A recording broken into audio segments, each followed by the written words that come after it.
আসসালামু আলাইকুম। নাজমুল হোসেন পাপন স্যার, আপনার একটা ভিডিও দেখলাম, সাংবাদিকদের সামনে আপনি বলতেছেন বাংলাদেশের অন্যতম ওপেনার লিটন দাস তার এমন একটা জড়োয়া ইনিংস দেখাবে যা মানুষ মনে রাখার মতো। এটা কখন, এটার অপেক্ষায় আছি। আর বললেন সেরা ব্যাটসম্যান শান্ত। এগুলা মানুষকে আপনি শোনাচ্ছেন যে একটু চিন্তা করা দরকার। এই সমস্ত কথাগুলা কতটুকু হাস্যকর এবং মানুষ কিভাবে নিচ্ছে। আপনার বলার বলে দিচ্ছেন, মানুষ এটা শুনে যেন কথাটাকে সত্য হিসাবে নিচ্ছে, আসলে তা না। এগুলো একটা হাসি ছাড়া আর কিছুই না। আর সৌম্য সরকার, সে যে কখন কি করছে দেশের জন্য একটা আপনার সিরিজের মধ্যে, সেটা নিয়ে এখনও গাইতেছেন। এগুলো বন্ধ করেন। বাংলাদেশের মানুষের ইমোশনাল নিয়ে খেলিয়েন না। যে আপনাদের স্বজন প্রীতি এই সমস্ত এগুলা বাংলাদেশ দলকে ভোগাচ্ছে, তো এগুলা বাদ দেন।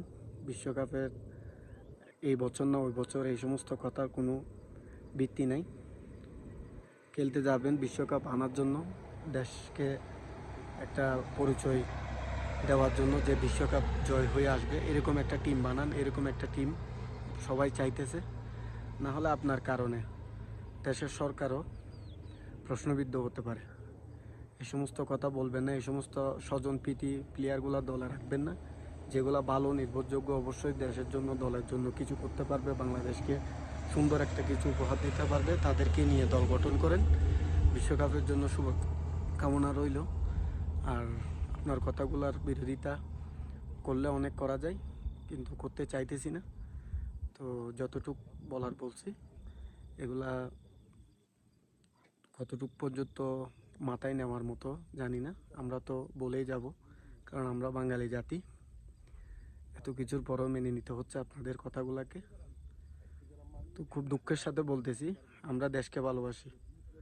দেশের জন্য আমরাও প্রবাসে যুদ্ধ করে যাচ্ছি। আর বাংলাদেশ দলটার এই অবস্থা দেখে আমাদের থেকে দেশের প্রতি ভালোবাসাটা থাকলেও দলের প্রতি ভালোবাসাটা রাখতে পারতেছি না। ইনশাআল্লাহ সামনে বাংলাদেশ দলের ভালো কিছু হবে, এই প্রত্যাশা সবাই করে, আমিও করি, সারা দেশবাসী করে, প্রবাস থেকেও সবাই থাকিয়ে আছে আপনাদের দিকে। এই স্বজনপ্রীতি, এই শান্ত, লিটন, সৌম্য সরকার এগুলাকে বাদ দিয়ে সুন্দর একটা দল গঠন করেন। এখনও সময় আছে। বিশ্বকাপ এবার একটা আপনারা না নিলেও আগামীবার একটার জন্য ভালো কিছু করেন। আসসালামু আলাইকুম।